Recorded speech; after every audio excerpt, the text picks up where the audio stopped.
Jaya Radha Madhava Kunja Bihari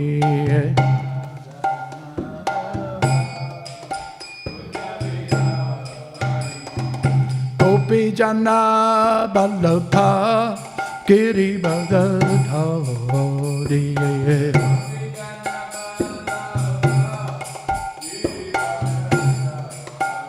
Jaya Gopi Jana Vallabha Girivardhari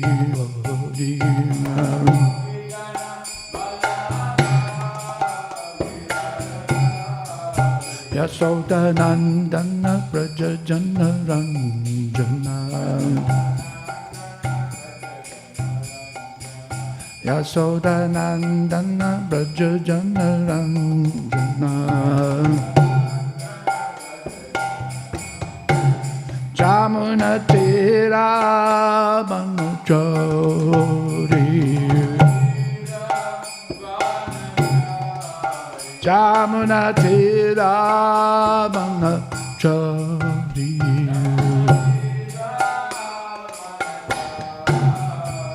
Jaya Radha Madhava Kunja Bihari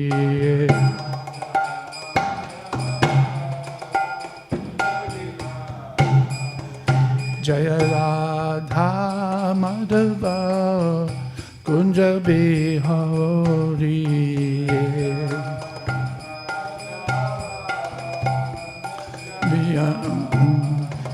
Gopi Jana Vallabha Girivardhari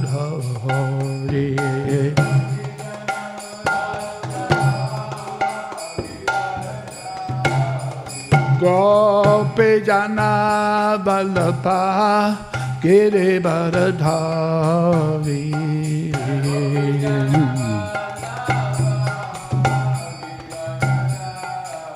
Yasoda Nandana Braja Jana Ranjana Yasoda Nandana Braja Jana Ranjana Jamuna Tira Banachari Jamuna Tira Banachari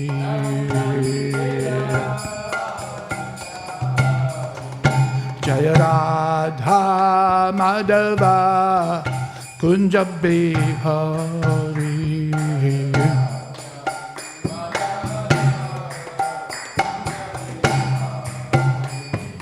Gopi Jana Vallabha Girivardhari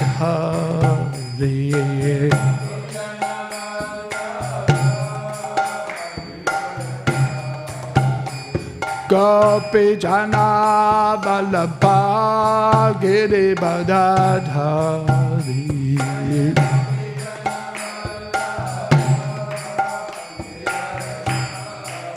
Yasoda Nandana Braja Jana Ranjana Yasoda Nandana Braja Jana Ranjana Jamuna Tira Banachari Jamuna Tira Banachari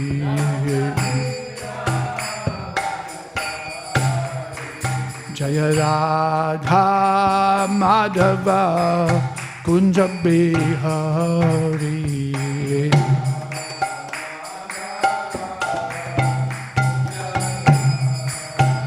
Jaya Radha Madhava Kunja Bihari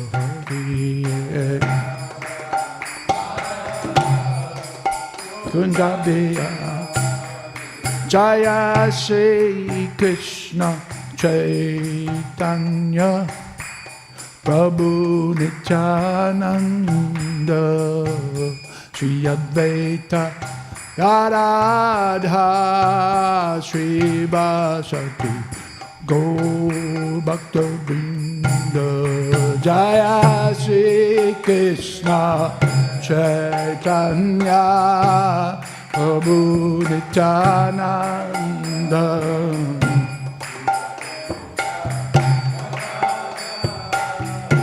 Shri Vasati Gaur Bhaktivedanta Hare Krishna, Krishna Krishna, Hare Hare, Hare Rama, Hare Rama, Rama Rama, Hare Hare, Hare Krishna, Krishna Krishna, Hare Hare, Hare Rama, Hare Rama, Rama Rama, Hare Hare, Hare Krishna, Krishna Krishna, Hare Hare, Hare Rama, Hare Rama, Rama Rama, Hare Hare, Hare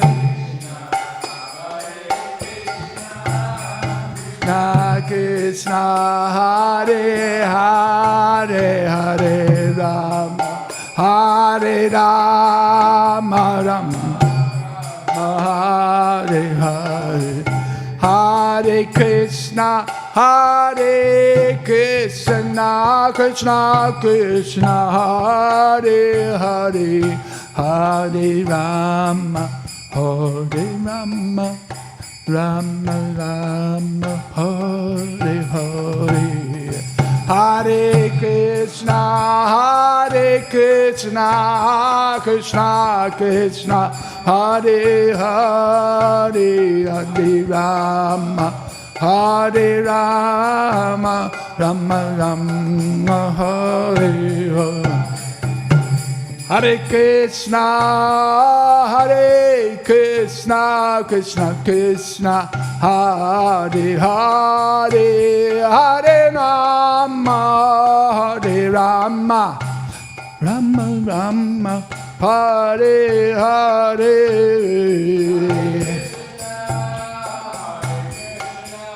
Krishna Krishna, Hare Hare, Hare Rama, Hare Rama, Rama Rama, Hare Hare, Hare Krishna, Krishna Krishna, Hare Hare, Hare Rama, Hare Rama, Rama Rama, Hare Hare, Hare Krishna, Krishna Krishna, Hare Hare, Hare Rama, Hare Rama, Rama Rama.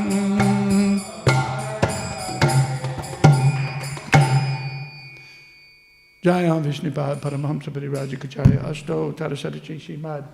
His Divine Grace A.C. Bhaktivedanta Swami Maharaj Srila Prabhupada ki, Ananda Koti Vaishnava Vrinda ki, Grantaraj Śrīmad Bhāgavatam ki, Nitai Gaura Premanande. Namo Vishwadaya Krishna Buddha Smari Bharijam Prabhu Janamani. Namo Vishwadaya Krishna Buddha Smari Bhaktivedanta Swami Janamani. Namaste Saraswati Devi Gauravani Picharane Navasesa Sunyavari Paschacharane. Om Namo Bhagavate Vasudevaya.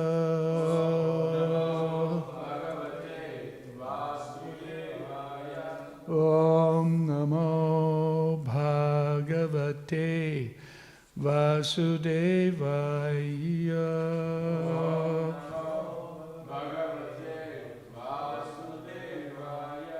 Om Namo Bhagavate Vasudevaya.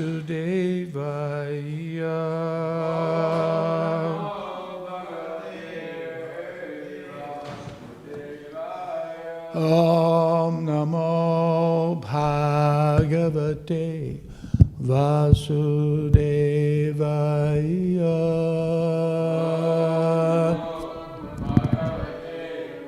Vasudevaya. We're reading from Śrīmad Bhāgavatam, Canto 5, Chapter 26, The Hellish Planets, text number 11. Ye tviha yatai vamuna vihimshita jantavaha paratra yama yatanam upagatam ta eva ruravo budva tata tam eva vihimsanti tasmad roravam iti ahururur iti sarpad ati krura satvasya padeshaha. In this life, an envious person commits violent acts against many living entities. Therefore, after his death, when he is taken to hell by Yamaraj, those living entities who are hurt by him appear as animals called rurus to inflict very severe pain upon him. Learned scholars call this hell Rodava. Not generally seen in this world, the ruru is more envious than a snake. Purport. According to Sridhar Swami, the ruru is also known as the Bhara Shringa. Ati Kururasya Bhara Sringakya Satvasya Apadeshaha Samgya. Srila Jiva Goswami confirms this in his Sandarbha. Ruru Sabdasya Swayam Muninaiva Tika Vidanal Lokesh Vaprasiddha Evayam Jantu Viseshaha. Thus, although rurus are not seen in this world, their existence is confirmed in the Shastras. Okay. Text number 12. Evam eva maharorava yatra nipatitam purusham kravyada nama ruravastam kravyena gatayanti ya kevalam dehambaraha. Punishment in the hell called Maharovra is compulsory for a person who maintains his own body by hurting others. In this hell, ruru animals known as Kravyada torment him and eat his flesh. Purport: the animalistic person who lives simply in the bodily concept of life is not excused. He is put into the hell known as Maharorava and attacked by ruru animals known as Kravyadas. Text 13. Yastviha va ugraha pasun pakshino va pranata uparandayati tam apakarunam purushadair api vigarhitam amutra yamanucharaha kumbipake taptatoile uparandhayanti. For the maintenance of their bodies and the satisfaction of their tongues, cruel persons cook poor animals and birds alive. Such persons are condemned, even by man-eaters. In their next lives, they are carried by the Yamadutas to the hell known as Kumbhipaka, where they are cooked in boiling oil. Yastviha Brahmadruk Sakala Sutra Samgyake Narake Ayuta Yojana Parimandale Tamramaye Taptakhale Upari Adhastad Agni Arkabhyam Ati Tapyamane Biniveshita Chut Pipasabhyam Cha Doyamanantarabahi Sarira Aste Shete Chestate Vatishtati Paridhavati Chayavanti Pasu Romani Tavad Vasha Sahasrani. The killer of a Brahmana is put into the hell known as Kalasutra, which has a circumference of 80,000 miles and which is made entirely of copper. Heated from below by fire and from above by the scorching sun, the copper surface of this planet is extremely hot. Thus, the murderer of a Brahmana suffers from being burned both internally and externally. Internally he is burning with hunger and thirst, and externally he is burning from the scorching heat of the sun and the fire beneath the copper surface. Therefore he sometimes lies down, sometimes sits, sometimes stands up, and sometimes runs here and there. He must suffer in this way for as many thousands of years as there are hairs on the body of an animal. Let's hope it's a small animal.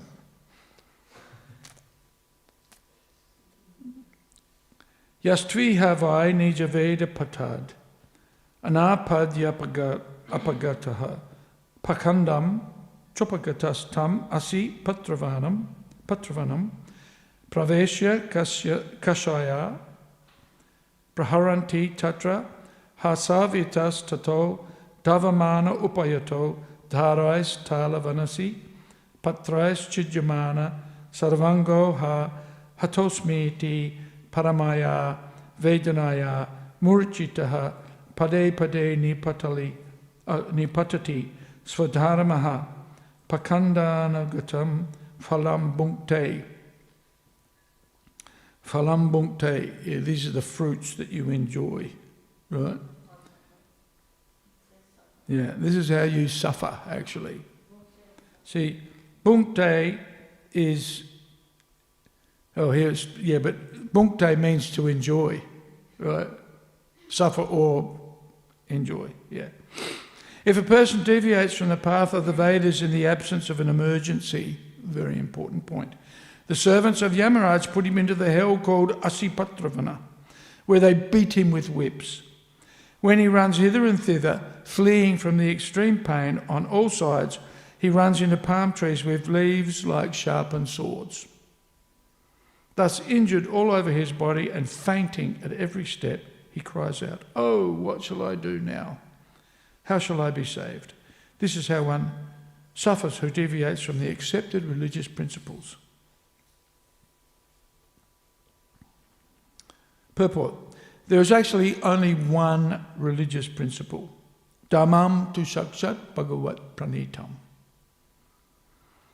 The only religious principle is to follow the orders of the Supreme Personality of Godhead. Unfortunately, especially in this age of Kali, everyone is an atheist. People do not even believe in God. What to speak of following his words? The words Nija Veda Pata can also mean one's own set of religious principles. Formerly, there was only one Veda Pata, or set of religious principles. Now there are many. It doesn't matter which set of religious principles one follows. The only injunction is that he must follow them strictly. An atheist or Nashtika is one who does not believe in the Vedas. However, even if one takes up a different system of religion, according to this verse, he must follow the religious principles he has accepted. Whether one is a Hindu or a Mohammedan or a Christian, he should follow his own religious principles.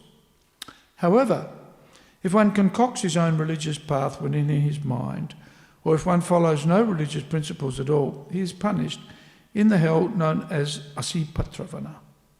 In other words, a human being must follow some religious principles. If he does not follow any religious principles, he is no better than an animal.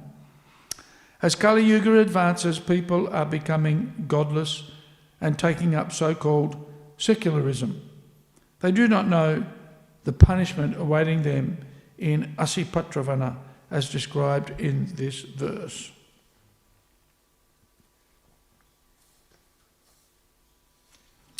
Oma Gyana Timidandasya Gyananjana Salakaya Chakshurun Militam Jena Tasmaye Sri Guruve Namaha Sri Chaitanya Manobhistam Stapitam Jena Bhutale Swayam Rupa Kadamayam Didati Svapadantikam Mukam Karoti Vachalam Pangum Langayate Garim Yat Kripatamaham Bande Shri Gurum Dinatarinam.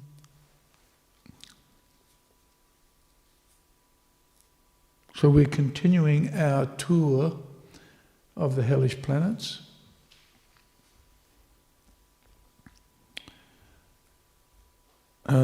when I was a teenager, I decided that the hellish planets didn't exist.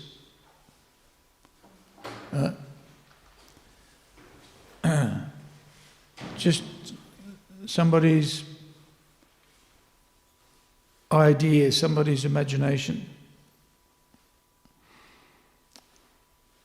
And if I didn't believe in it, then it shouldn't exist. I don't accept it, therefore it shouldn't exist.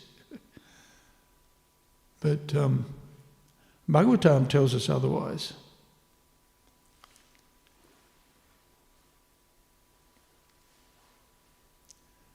The Bhagavatam is a very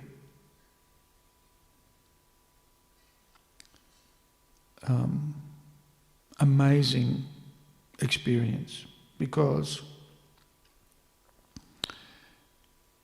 and this is why the Vedas just in general are so important, is because they reveal information that isn't readily accessible to us in our experience. We're not able to experience many of these things. And of course, the ignorance is exemplified in this mentality. Oh, I haven't experienced it, so it can't exist. Right? I haven't seen it. I don't like it. I don't like it. And so therefore I reject it. And then in rejecting it, I somehow have done away with it. But of course, and we experience, just in life, we experience events, reactions. We're always getting reactions. Some are good, some are bad. And what's the cause of that? Why one day everything is peaches and cream, and then the next day it's all, a bed of thorns. So why is that? What is the cause? And this is what an intelligent person thinks. What is the cause of my suffering? And we see that with Rupa Goswami when he's approaching Lord Chaitanya. His first question is, people tell, his statement was, Rupa, is it or Sanatan? I think it was Rupa Goswami. And he says to Lord Chaitanya, people tell me that I'm an intelligent person. I'm an elevated person. And Rupa and Sanatan Goswami. The Goswamis in general came from Brahminical families, and especially Rupa and Sanatan, highly influential. Right? Highly influential personalities, serving in the highest echelons of the government of the day. Rupa and Sanatan Goswami were like the premier and the treasurer of the state. This is the level of influence and power that they had, directly serving the Nawab, right? The Mohammedan ruler, right? So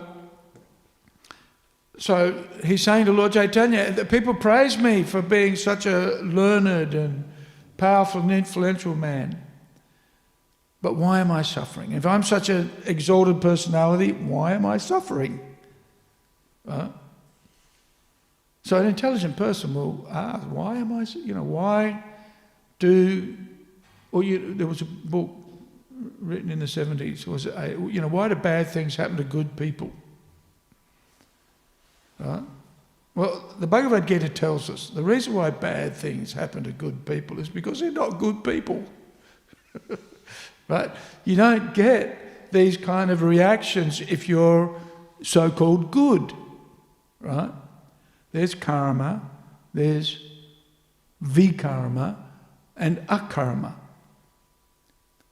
For those who are on the transcendental platform, who are performing akarma, that means activities that are free from material reactions.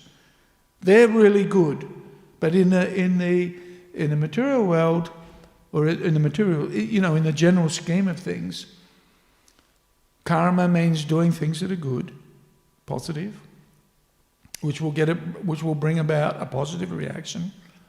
And there's vikarma, or activities that bring about bad reactions, bad karma.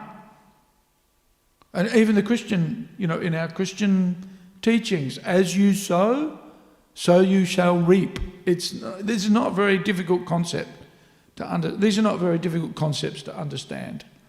So, if we're getting reactions, bad reactions, that's because we did something similarly to others. And we're getting the reactions. Bang, back, ouch. And the laws of karma are very intricate, difficult to understand. And so the Bhagavatam lays out these descriptions to warn us, inform us. Here's what happens if we engage in certain type, because there are activities that are highly unrecommended. Right? Do not do these kind of activities, because if you do,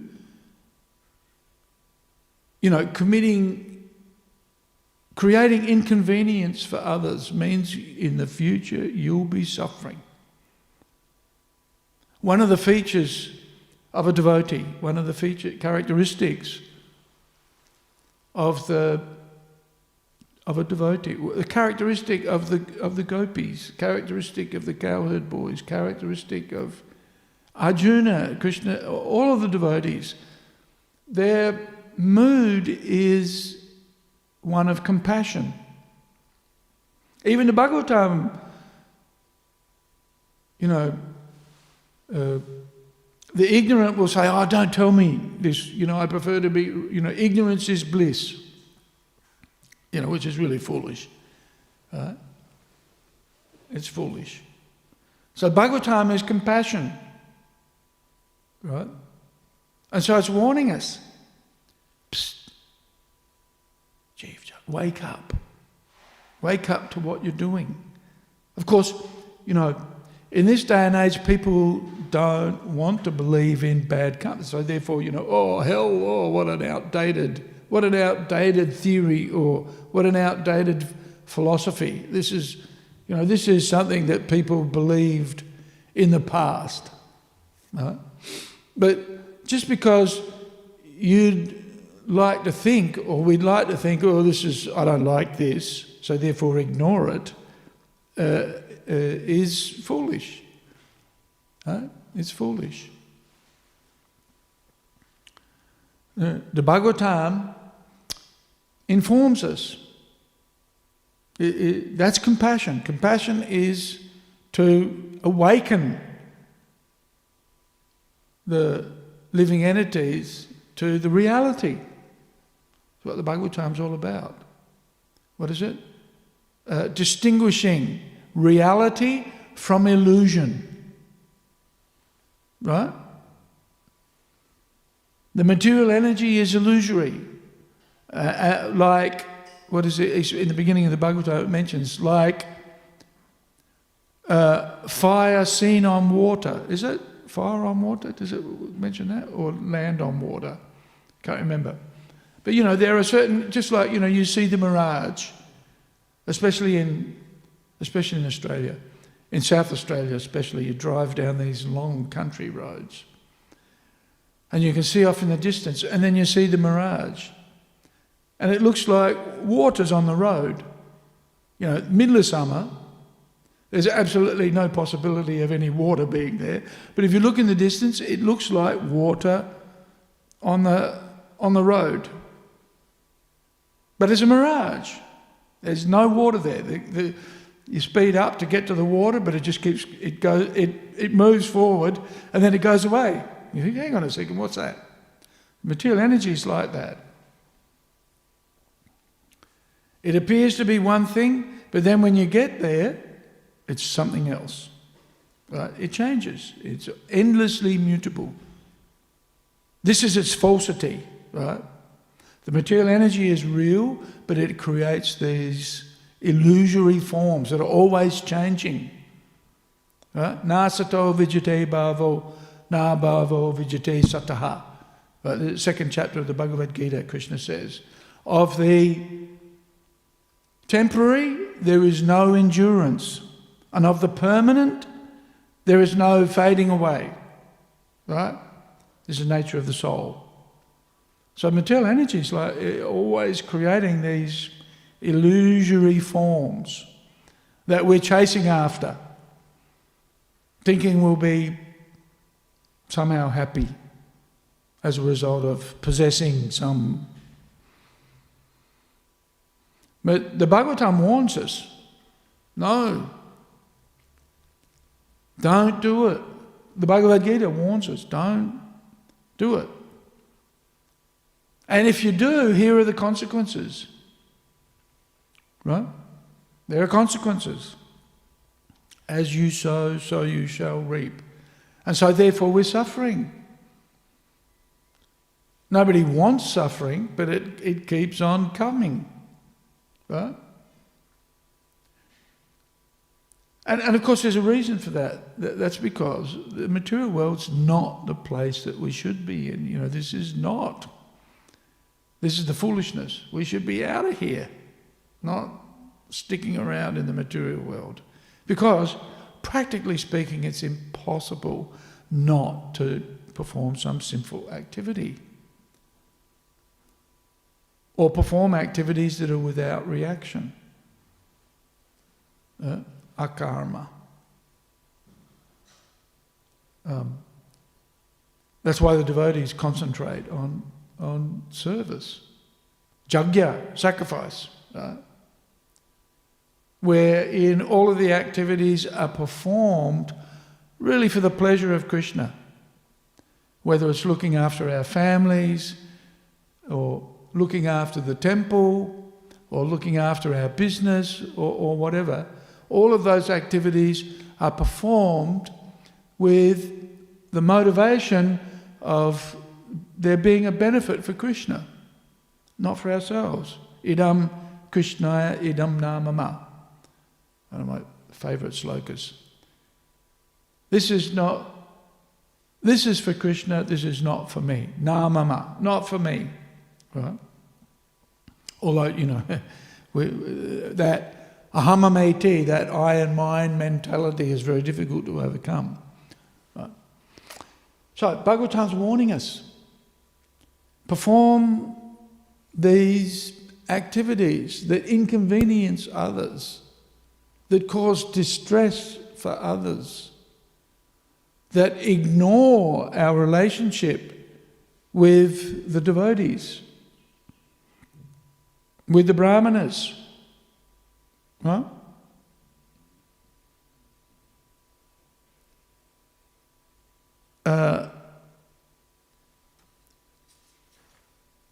Or here, in this particular case, and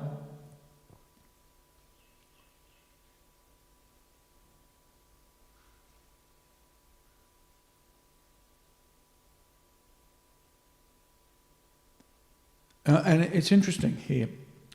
It says, Yastvi havai nija veda patad, anapadi apagata pakandam. Now,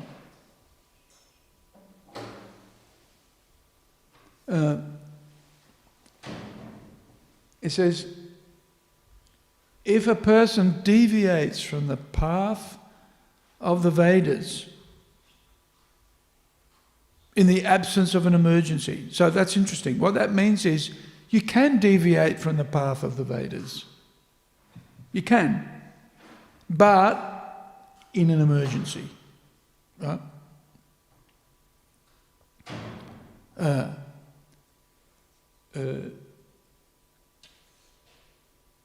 Here, and Prabhupada says, an atheist or nastika is a person, one who does not believe in the Vedas. Right?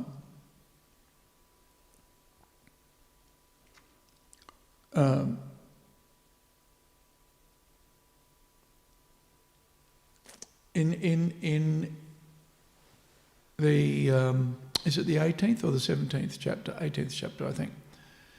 We get the qualifications of a brahmana. Samo dhammastapaso cham chanti marjavamevacha.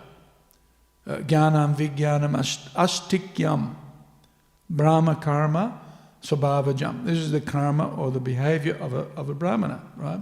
Person influenced by the mode of goodness. And it's mentioned, astikyam. And astikyam means one who follows the rules of the Vedas, follows the guidelines of the Vedas, right? And this is the importance of the Vedas are like the manual of the universe. They tell us, here's how you perform your activities according to the modes of material nature that we've acquired. Will be influenced to act in particular ways, and here's the guidelines for each. And so this is the purpose of the Vedas. The Vedas are the guidebook, the manual that instruct us how to utilize the material creation, how to use our existence. They give us our purpose, right? And the purpose is to realize our spiritual identity and to get out of the entanglement. This is how you get rid of suffering.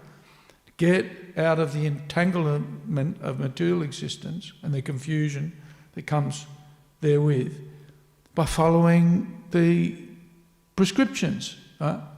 It's like when you go to the doctor and you've got an illness, you've got a disease. You go to the doctor to get cured, right?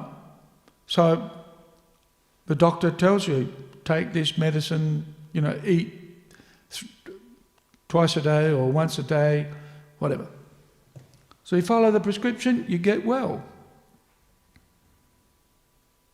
Or follow the diet, you get well, right?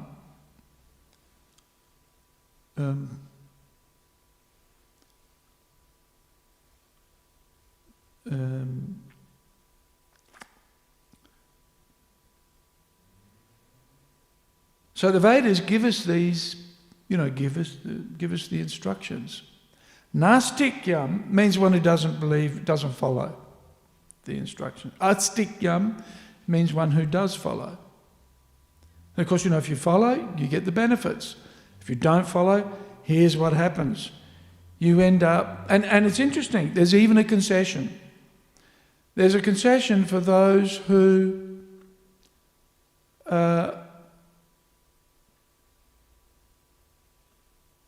follow what's considered a concocted religious system, right? Even if you follow the concocted religious system, you're better off, right, than not following anything or not even following the Vedas. Right? And also there are, there are circumstances where following the Vedic injunctions may not be done in an emergency. So there are some circumstances in emergencies where it's not required. But Prabhupada says right at the beginning, the real prescription is follow the orders of Krishna. Right? Dhammam tu sakshat bhagavat pranitam. Religious systems can't be created or concocted. They're eternal. And they come from God, come from Krishna, ultimately. And the vehicle through which they are presented is the Vedic system, is the Vedas. So, Kali Yuga is an emergency situation. So, not so many rules and regulations. Main rule and regulation is chant Hare Krishna. Right? But of course, along with that, there are other there's quite a few prescriptions, right? And we follow them. If you want to be relieved from material suffering and you want to realize your spiritual identity, which is the real purpose of life, then we need to have a proper understanding of things. Right? Krishna mentions to Lord Brahma in the Brahma Samhita. Right? And Bhaktisiddhanta Saraswati Thakur explains that we need to understand our sambandha. We need some basic sambandha gyan, which means understanding the chit and achit shaktis, right? The separated conscious and unconscious energies, right? Which means understand the living entities and understand the material energy. Bhumir, what is it? Apo, Nalo, Vayu, Kammano, Buddhireva Cha. Right, 7 material elements. And there's a combination of all of these. The modes of material nature and so many things, right? But we need to understand the sambandha, or the relationship of all of those things to who? To Krishna, to God. And our relationship. Right? And then abhideya, practice, our practice. What do we do? And so our practice is basically the 9 items of devotional service. Ravanam, Kirtanam, Vishnu Smaranam, Padasevanam, Vandanam, Dasyam, Sakyam, Atma Nivedanam. The 9 processes of devotional service, right?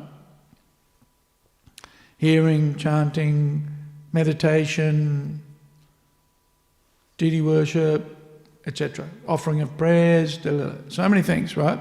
All described by Rupa Goswami. Bhaktisiddhanta Saraswati Thakur says in his purport to these verses at the end of the Brahma Samhita, he says, this is all described by Rupa Goswami in the Bhakti Rasamrita Sindhu.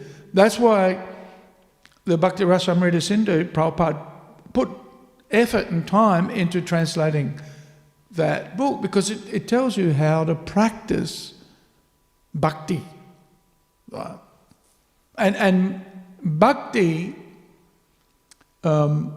enthused by this understanding and executed through these various processes of devotional service, Bhaktisiddhanta Saraswati Thakur says this is the equivalent to the search for the Supreme. This is the search for the Supreme, right?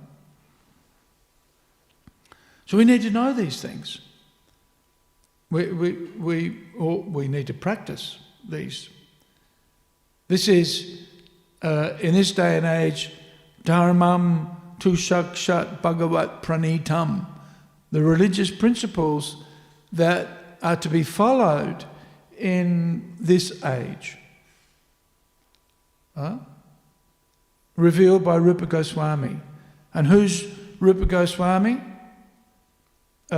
Sri Chaitanya Manobishtam Stapitam Jaina Bhutale. Rupa Goswami understood the mind of Sri Chaitanya Mahaprabhu. Right? And so he revealed. And all of this for the benefit of everybody, out of compassion. Right?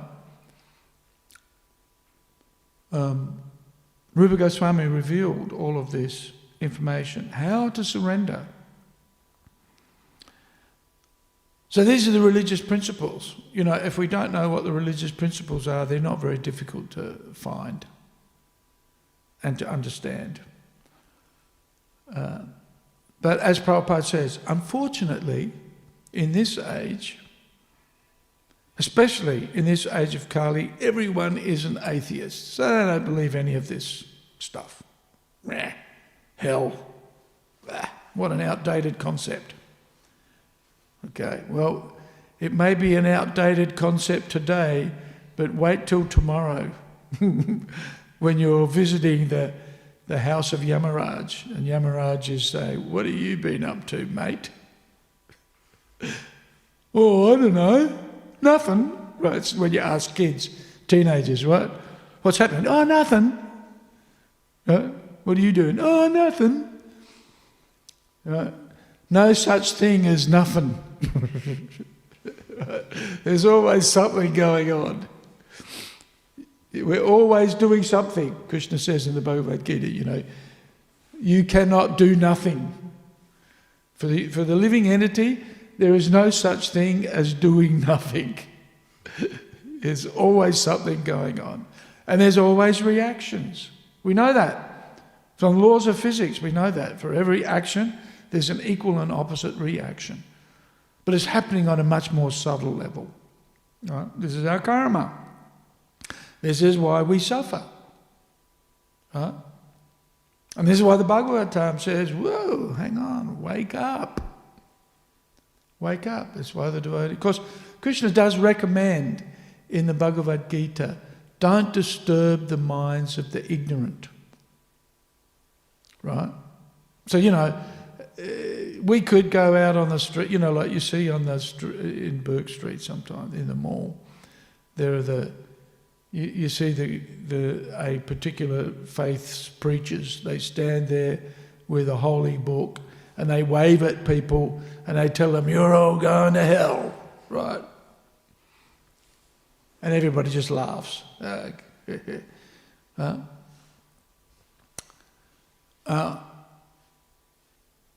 that tactic generally doesn't work. So Krishna says, encourage them in acts of devotion. And that's why we go and chant Hare Krishna. On the streets. The Hare Krishna Mahamantra, because, the Sankirtan party, I've mentioned this before many times, is not in the material world. This glorification of Krishna is actually in the mood of the residents of Vrindavan. Sankirtan, right? It's glorification of Radha and Krishna. Huh? And that's what the residents of Vrindavan do. Right? Bhaktivedanta, Yaso Mati Nandana, right? The song. So they're always glorifying Radha and Krishna.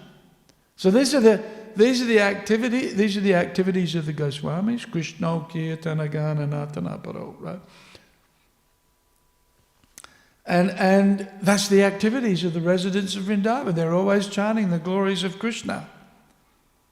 And they're doing that in the mood, many moods, right? But one of them is out of compassion for others, right? Out of deep concern for others, and acting in ways that are beneficial for others, right? So this is Sankirtan. It's good for us, right? Because we get that direct connection with Krishna and with the spiritual world.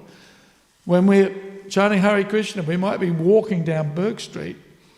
Might look like we're walking down Burke Street, but actually we're in Vaikuntha. We're in the spiritual world. And you feel it. There's a certain point in a Sankirtan where you're just not in the material world anymore. And you see that. There's chanting, there's dancing, there's calling out, there's prema. Prema bhakti. Prema is readily accessible. This is the Shakti, if you like, of chanting Hare Krishna, is such that it is a direct connection to prema, right? Prema bhakti.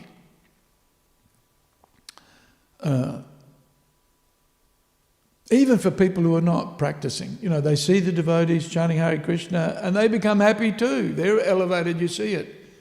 Devotees are happy and then everybody around them is tapping their feet. Sometimes you see it. A young child will just be transfixed in front of the Sankirtan party and just tapping their feet. Right? And you see the parents looking at the child and they're just blown out. Like, whoa, look at that guy. He's just into the kirtan, right? Ooh, ooh, ooh. And of course they are too. And it's because the devotees are absorbed, and out of that comes the bhakti shakti, right? It's bhakti. It's an expression of bhakti. Many things. This is why the process of bhakti is bewildering for everybody almost, because it's like, whoa, what is happening here? And you see that in the Sankirtan experience for everybody. And the Bhagavatam says that. You know, for the people who are practicing, but also those who are witnessing, it has potency. So, you know, Prabhupada says here, the only religious principle is to follow the orders of the Supreme Personality of Godhead. And that's what we're doing for the Kali Yuga. Hare Nama, Hare Nama, Hare Nama, Eva Kevalam, Kalo Nastyeva, Nastyeva, Nastyeva, Gatiranyata. Right? So, don't do that, or ignore it, or deny it, reject it, which is atheistic. Then the Bhagavatam says, go and have a look at the chapter 26 of the 5th canto of the Bhagavatam, and just check things out there. But you know, we don't promote that.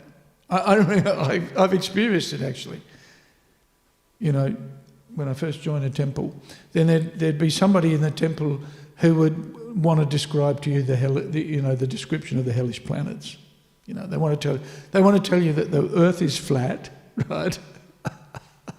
and do you know that, you know, here's where you go if you don't, and they kind of freak you out with all this weird kind of stuff, right? From the Bhagavatam.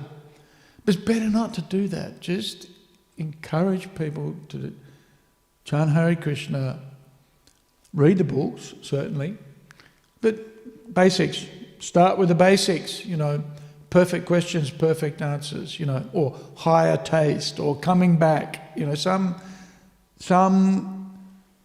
introduction to basic principles, right? So that people get a higher taste. Not that we beat them over the head with, here's all the suffering that you meat-eating kami demons are going to experience if you don't surrender to what I tell you to do. Right? It's more a domineering kind of a attitude or mentality to one out of, you know, compassion. Compassion means being concerned about the welfare of others, not disturbing them, right? Not disturbing people. I guess there's a certain pleasure out of disturbing people. You get some pleasure out of disturbing people, but that's not for their benefit, and it's not really for yours. It's selfish.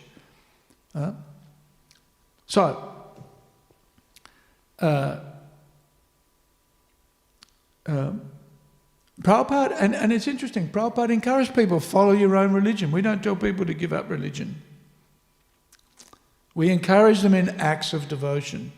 If they can't chant Hare Krishna, follow the principles of recommended by Rupa Goswami, Lord Chaitanya, you know, the Vedic process, Dhammam tu Sakshat Bhagavat Pranitam, that which is given to us by the Lord, authorised in an authorised system, in an authorised process, then follow your own process. Prabhupada would encourage people to do that.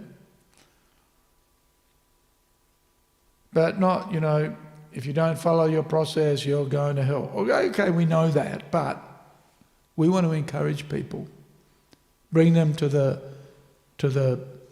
positives, right? Jyotir, what is it? Tamasima Jyotirgama, right? Bring people out of ignorance, out of the darkness, into the light. Right? So, you know, we know the description of the hellish planets is not everybody's favourite topic. Right? It's not. It's hellish. Of course, it's hellish. And behave in a way that creates a hellish situation for others, sure, look out. Here's what you'll get in return. But for the devotees, that's... And if we can help it, out of compassion for others, we'll create an environment where the positive engagement of devotional service and devotional practice. So, you know, what do? We chant Hare Krishna to enthuse people, and they get enthused by the Harinam party. And book distribution, which is really, distributing knowledge, transcendental knowledge. You're not the body, you're a spirit soul. Engage in the activities of the spirit, not of the material. Or at least balance the two, so that the material serves the spiritual. Then your life becomes progressive. This is what we encourage. This is what brahmanas do, is give knowledge and share their realizations. And we distribute prasadam, out of compassion for others. Here, honour food that is sanctified by the sacrifice of, and it's a pretty difficult sacrifice, really hard, just offer everything to Krishna. And Prabhupada was asked, how do we offer, we're on travelling Sankirtana, we're travelling, what do we do? How do we offer? And Prabhupada said, just chant Sharirara Vijajal prayers. That's offered. Everything's offered. So pretty hard. Even in my family, before a meal, every meal, my father used to say, a form of offering. Of course, sometimes unofferable, but it's that understanding that ultimately everything that we have, everything that we so-called own, actually doesn't belong to us. It comes from God. Very simple. And that process then sanctifies the food, purifies the food. So, okay, there may be some reactions for, killing a carrot or a cauliflower or beans and seeds and whatever. Minimal. And by offering that in a mood of appreciation, and of course this is a problem in this day and age. People just don't believe in God. It's like, does God exist? Really? Isn't that another antiquated idea? But we encourage them, we remind them, here, have a cauliflower pakora with tomato chutney. This will remind you that God exists. Yeah. So,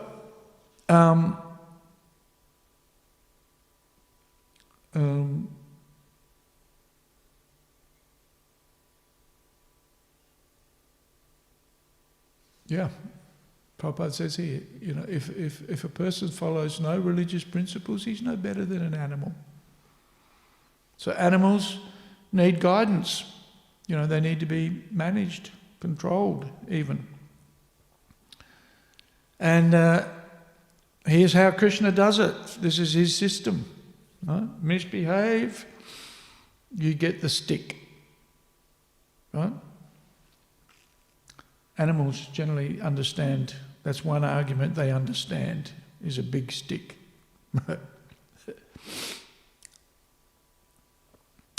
Okay, I'm going to finish here. Needless to say, we should chant Hare Krishna and serve Krishna, following the recommendations, the rules and regulations given by Rupa Goswami, and which Prabhupada has really enshrined in the Hare Krishna movement. He really, that's what Prabhupada's done. And that way we'll be following. Dharmam tu sakshat bhagavat pranitam. So Rupa Goswami understood the mind of Sri Chaitanya Mahaprabhu, and so therefore he wrote books like the Bhakti Rasamrita Sindhu to show us how to live effectively. Yeah, that's what we should follow. Any comments or questions? Thoughts? Yeah,